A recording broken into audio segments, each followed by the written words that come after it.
Good morning students, I am Sunil Sharma from Krishna coaching classes. आज मैं फिर आपके सामने उपस्थित हुआ हूँ अपने एक नई वीडियो के साथ, जिस वीडियो का जो टाइटल है वो टाइटल है क्वाड्रेटिक इक्वेशन। चैप्टर नंबर 4 है आपकी बुक का।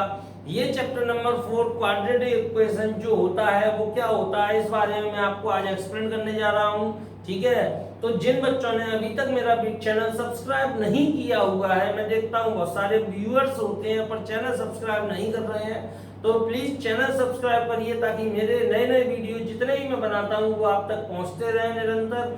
तो मेरा चैनल सब्सक्राइब कर लीजिए, बेल आइकन दबाना ना भूलिए। ठीक है, चलिए अब मैं अपने काम पर आता हूँ। मेरा काम है आपको क्वेश्चन कराना, चैप्टर 4 समझाना। आज मैं आपको चैप्टर 4 समझाने जा रहा हूँ जिसका नाम है क्वाड्रेटिक इक्वेशन। तो सबसे पहले इसको हिंदी में बोलते हैं द्विघात समीकरण। तो नाम से ही स्पष्ट है, जब मैं लिख रहा हूं कि इसका मतलब है द्विघात समीकरण।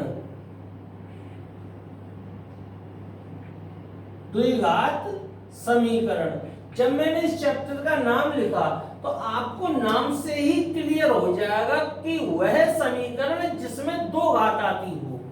ठीक है, वो समीकरण, सारे समीकरण जिनमें घात केवल और केवल दो होती है, ना दो से कम और ना दो से ज्यादा, वो सारे समीकरण द्विघात समीकरण कहलाते हैं। क्लियर है? अब द्विघात समीकरण पहचानना आप सीख गए कि मैं कोई सा भी इक्वेशन अगर आपके सामने आ जाएगा तो आप पहचान लोगे। आप देखोगे कि उसमें अगर द्विघात समीकरण है, मतलब जिस समीकरण में घात दो आ रही है वेरिएबल की, तो वो एक द्विघात समीकरण होगा। अगर दो नहीं आ रही है, एक आ रही है, तीन आ रही है, चार आ रही है, या आपको व्हाटएवर कुछ भी आ रही है, तो वो एक द्विघात समीकरण नहीं है। तो फर्स्ट ऑफ ऑल आपने ये सीखा कि एक द्विघात समीकरण होता क्या है, कैसे उसको पहचानना है। ठीक है, अब मैं आपको बता रहा हूं एक द्विघात समीकरण की स्टैंडर्ड फॉर्म क्या होती है, किस तरीके से वो लिखा जाता है। क्योंकि आपकी बुक में क्वेश्चन है कि द्विघात समीकरण को उसके व्यापक रूप में या उसके मानक रूप में लिखिए। तो व्यापक रूप या मानक रूप द्विघात समीकरण का क्या होता है वो मैं आपको यहाँ बता रहा हूं।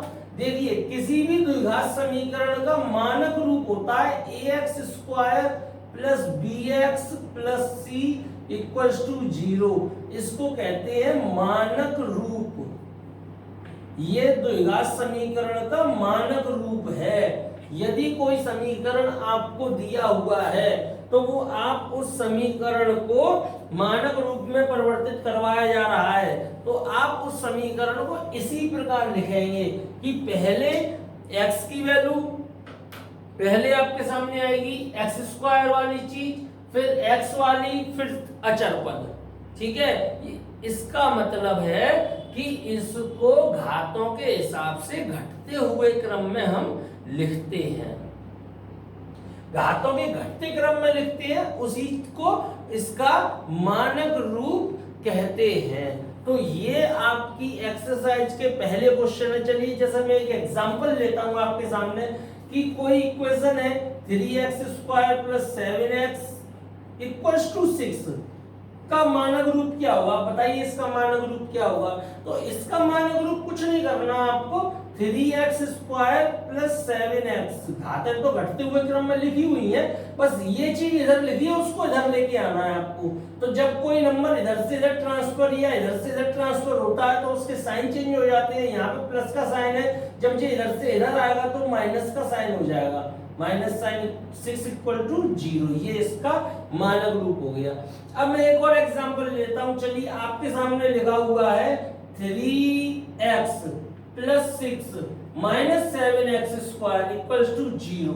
अब इसको मानक रूप में लिखिए आप। तो इसको मानक रूप में कैसे लिखेंगे, सबसे पहले सबसे बड़ी घात वाली वैल्यू लिखेंगे, it means minus 7x square, फिर उससे छोटी वाली घात लिखेंगे प्लस के 3x प्लस के 6 इक्वल्स टू 0।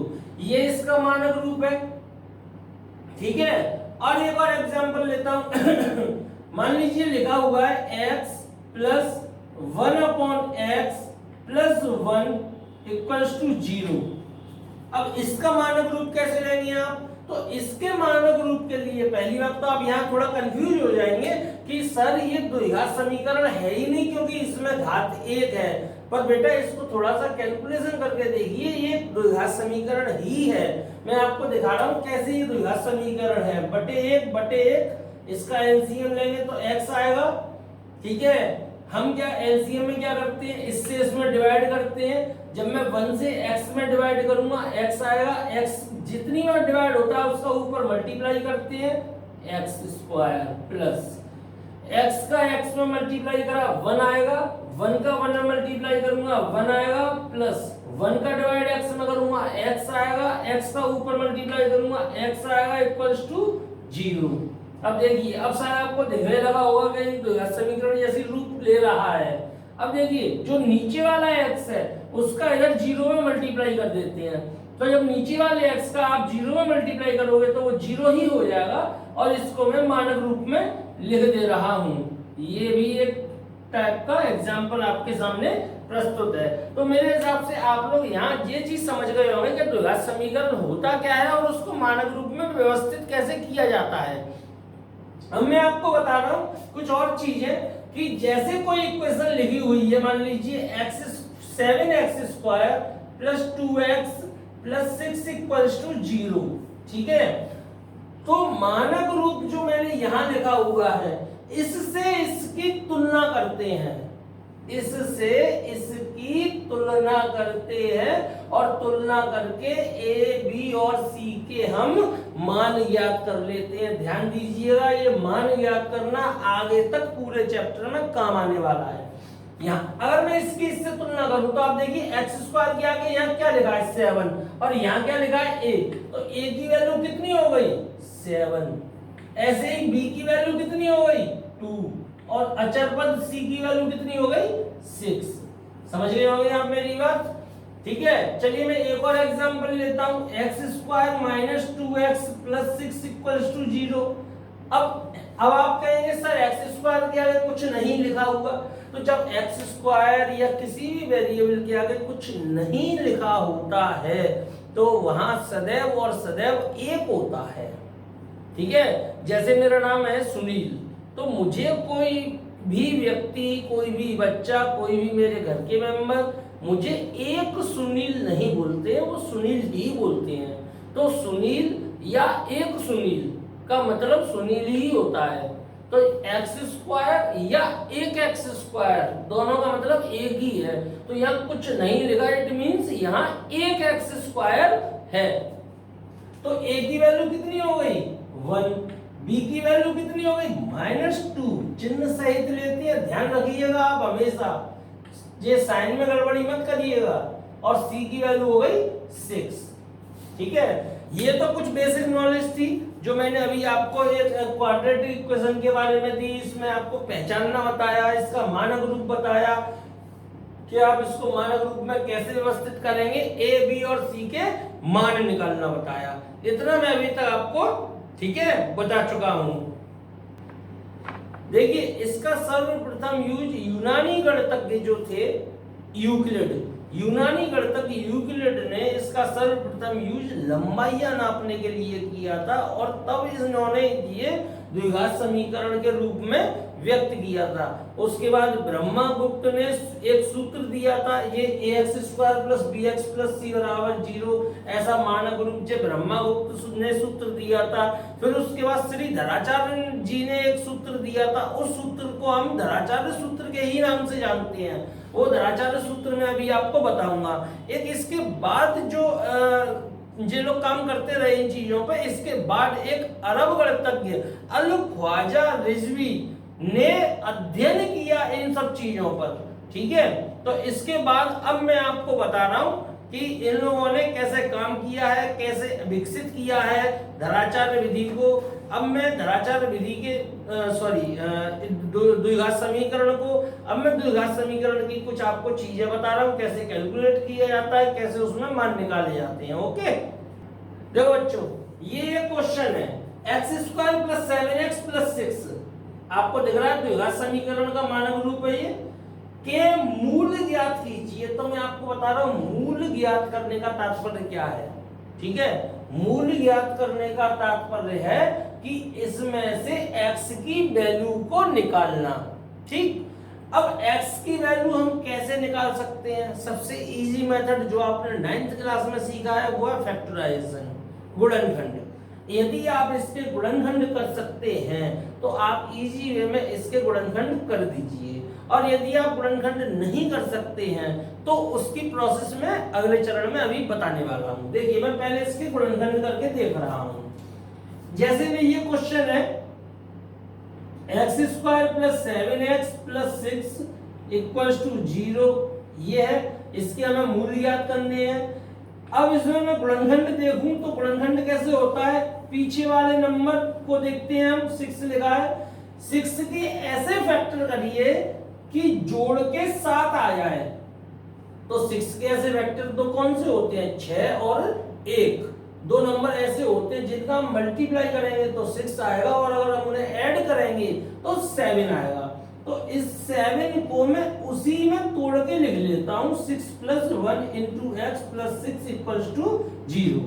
अब ब्रैकेट खोलते हैं। जब आप ब्रैकेट खोलोगे तो ये जो x लिखा हुआ है इससे इन दोनों में मल्टीप्लाई होगा। हम जानते हैं जब भी ब्रैकेट में कोई चीज मल्टीप्लाई में होती है तो उसका मल्टीप्लिकेशन ब्रैकेट के अंदर वाली सारी चीजों में होता है, जितनी भी चीजें वहां मौजूद हो। तो यहाँ दो चीजें मौजूद है, दोनों में होगा। एक जगह आएगा 6x, एक जगह आएगा x। अब उसको एक x नहीं लिखते, x ही लिखते हैं, plus 6 equals to 0। x square और 6x में से x कॉमन आएगा तो बचेगा क्या? x प्लस 6 प्लस, अब इन दोनों में जब कोई चीज कॉमन नहीं होती तो 1 कॉमन होता है, और यहाँ बचेगा x प्लस 6 इक्वल टू 0। अब देखिए इसमें और इसमें क्या कॉमन है? x प्लस 6 दोनों में कॉमन आ रहा है। x प्लस 6 मैंने कॉमन लिया तो यहाँ से बचेगा x और यहाँ से बचेगा 1 इक्वल्स टू 0।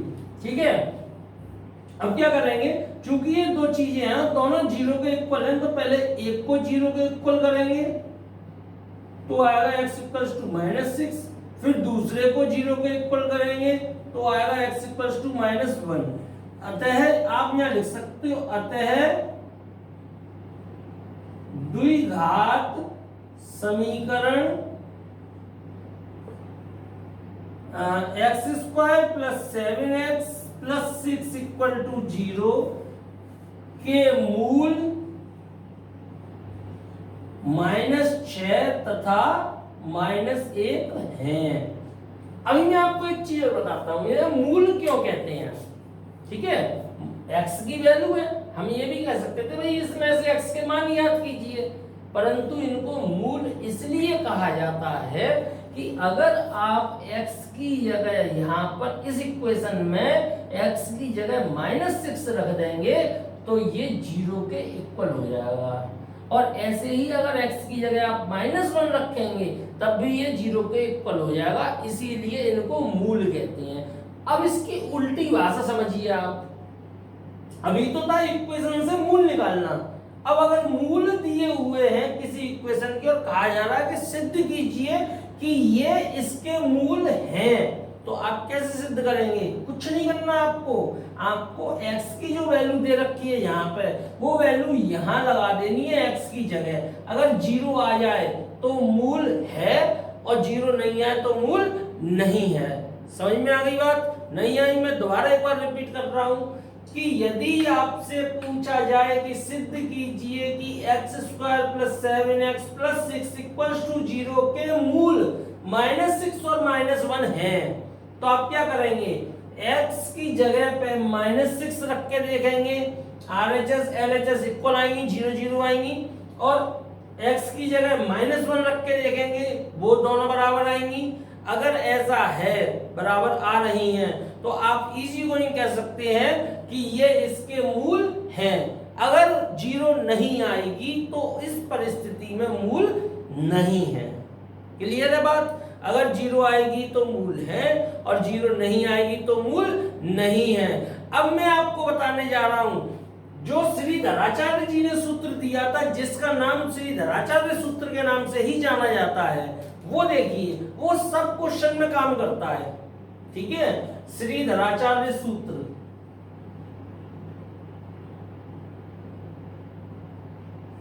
श्रीधराचार्य सूत्र। वो देखिए वो क्या होता है, श्रीधराचार्य जी ने एक सूत्र दिया था, वो होता है डायरेक्ट मूल निकालना।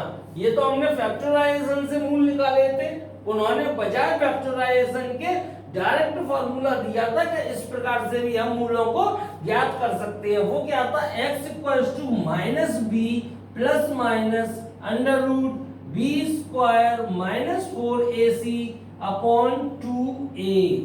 अब देखिए इसी क्वेश्चन को, जो ये क्वेश्चन आपके सामने लिखा हुआ है, इसी क्वेश्चन के मूल मैंने एक बार फैक्टर से निकाले हैं, अब इसी क्वेश्चन के मूल एक बार इससे निकालता हूं, दोनों से इक्वल निकलते हैं, कोई डिफरेंस नहीं आता। ठीक है, अब जैसे मैं यहाँ क्वेश्चन दोबारा रिपीट नहीं कर रहा हूं, उसी क्वेश्चन को ले रहा हूं। तो इस क्वेश्चन में मुझे मालूम है a की वैल्यू कितनी है, x स्क्वायर है, अब कुछ नहीं है तो a की वैल्यू 1 है, b की वैल्यू कितनी है 7 है, c की वैल्यू कितनी है 6 है। ठीक है, अब मैं लिख रहा हूं इसको x equals to minus b की value 7 plus minus under root b square minus 7 का स्क्वायर माइनस 4, a की वैल्यू 1 और c की वैल्यू 6 अपॉन 2a। ठीक है, अब देखिए x equals to minus 7 plus minus 7 का स्क्वायर आप जानते हैं 49 होता है, और 4 6 जा कितना होता है माइनस के 24 अपॉन 2 इंटू a की वैल्यू कितनी है 1, minus 7 plus minus under root 49 में से 24 जाएंगे तो 25 बचेंगे, अपॉन नीचे मल्टीप्लाई करेंगे 2 आएगा। देखिए माइनस 7 प्लस माइनस 5 आएगा, इसका 25 का स्क्वायर रूट 5 होता है अपॉन 2। अब क्या करते हैं, धराचार्य जी ने सूत्र तो दिया था, दो साइन लगाए थे प्लस और माइनस, इसका क्या यूज है वो देखिए, वो मैं बता रहा हूं, वही इंपॉर्टेंट चीज है। एक बार लेते हैं प्लस साइन, प्लस चिन्ह लेने पर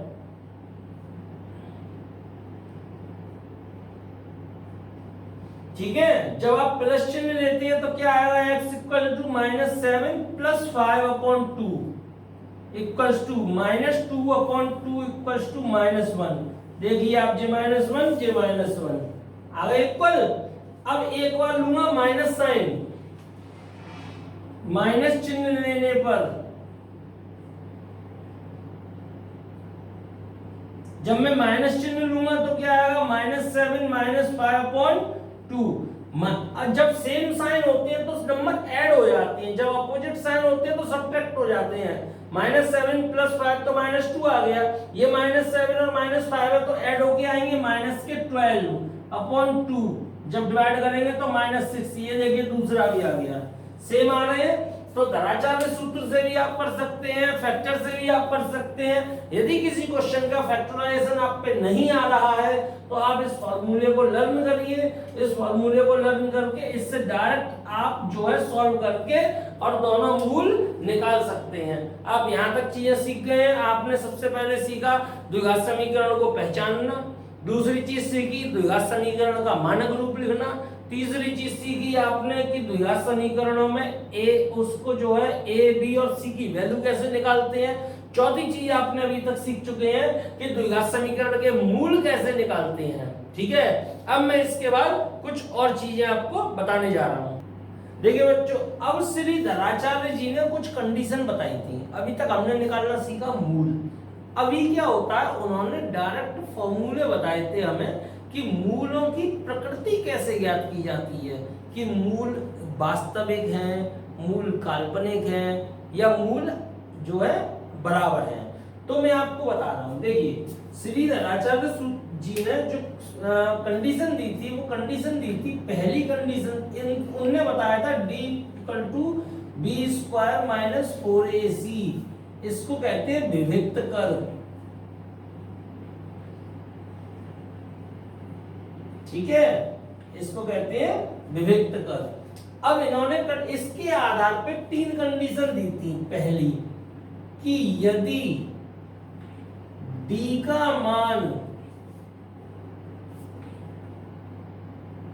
प्लस i प्लस में हो या धनात्मक हो, प्लस में नहीं धनात्मक हो,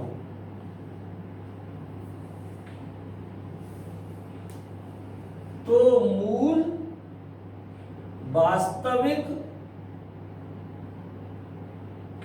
व असमान, असमान माने अलग अलग दो मूल, जैसे अभी हमने निकाले थे तो एक -6 और -1 निकला था वैसे। सेकंड, यदि d का मान 0 आए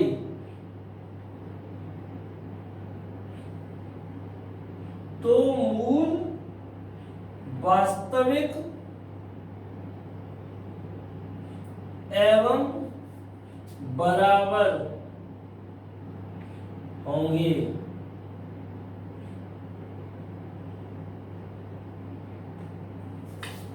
तीसरा था,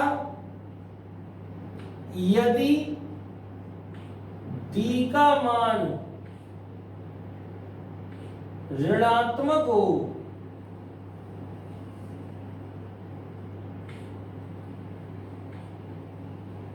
तो मूल काल्पनिक होंगे। ये 3 कंडीशन आपको याद रखनी है। काल्पनिक, आपकी बुक में काल्पनिक शब्द का भी इस्तेमाल किया गया है, अधिकल्पित शब्द का भी इस्तेमाल किया है, आभासी शब्द का इस्तेमाल भी किया गया है। तो वो आभासी, अधिकल्पित या काल्पनिक एक ही बात है।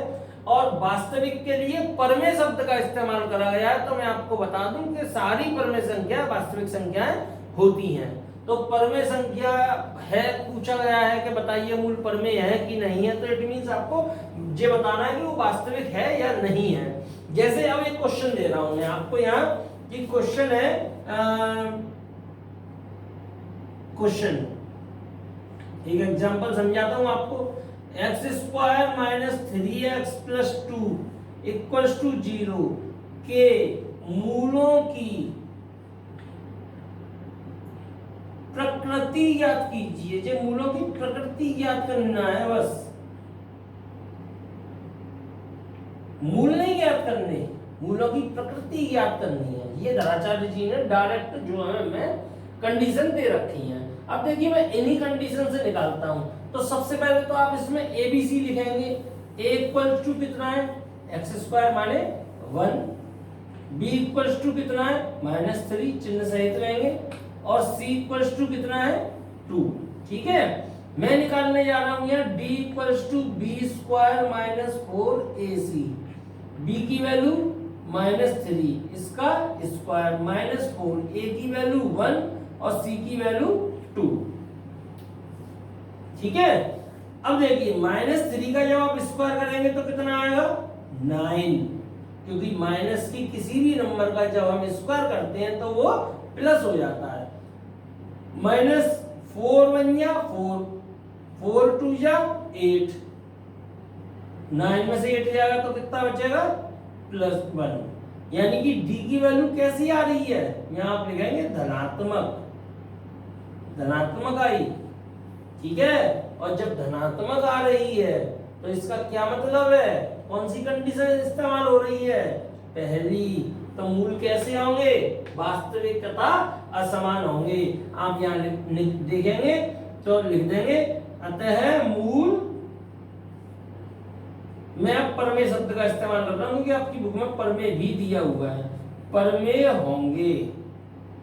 परमेय होने का मतलब ही यही है कि मूल वास्तविक और अलग अलग होंगे। ठीक है, चलिए मैं एक और एग्जांपल दे रहा हूं यहाँ, एग्जांपल 2। x² - 3x + 4 = 0 के मूलों का परीक्षण कीजिए। मैं भाषा थोड़ी चेंज कर रहा हूं क्योंकि आपको अलग अलग भाषा में दिए हुए हैं सवाल, इसलिए बता रहा हूं। मूलों का परीक्षण कीजिए, परीक्षण करने का भी मतलब यही होता है। ठीक है, अब मैं इसका मूलों का परीक्षण कर रहा हूं, तो आप फिर वही चीज करेंगे, A = 1, B = -3 और C = 4। यहां निकालेंगे आप D = B² - 4AC। B की वैल्यू है -3, इसका स्क्वायर -4, A की वैल्यू 1, C की वैल्यू 4। -3 का स्क्वायर करेंगे तो 9 आएगा, -4 1 या 4, 4 या 16, ये आए माइनस के 7, यानी कि डी की वैल्यू कैसी आ रही है, ऋणात्मक। डी की वैल्यू कैसी आई, ऋणात्मक। जब ऋणात्मक आती है, जेरी तीसरी कंडीशन इसकी, ठीक है, ऋणात्मक आती है तो मूल कैसे होंगे, काल्पनिक। आप यहां लिख सकते हैं अतः मूल काल्पनिक या आभासी, एक ही शब्द है, मूल आभासी होंगे।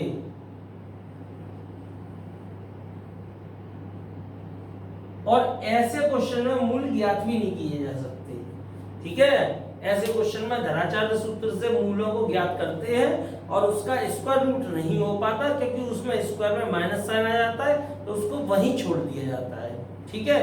अभी जितना मैंने आपको सिखाया है वो आपकी 4.1 एक्सरसाइज और 4.2 एक्सरसाइज के लिए काफी है। मेरे नेक्स्ट वीडियो में मैं आगे की चीजों को फॉलो करूंगा, ठीक है। तब तक के लिए गुड बाय, टेक केयर।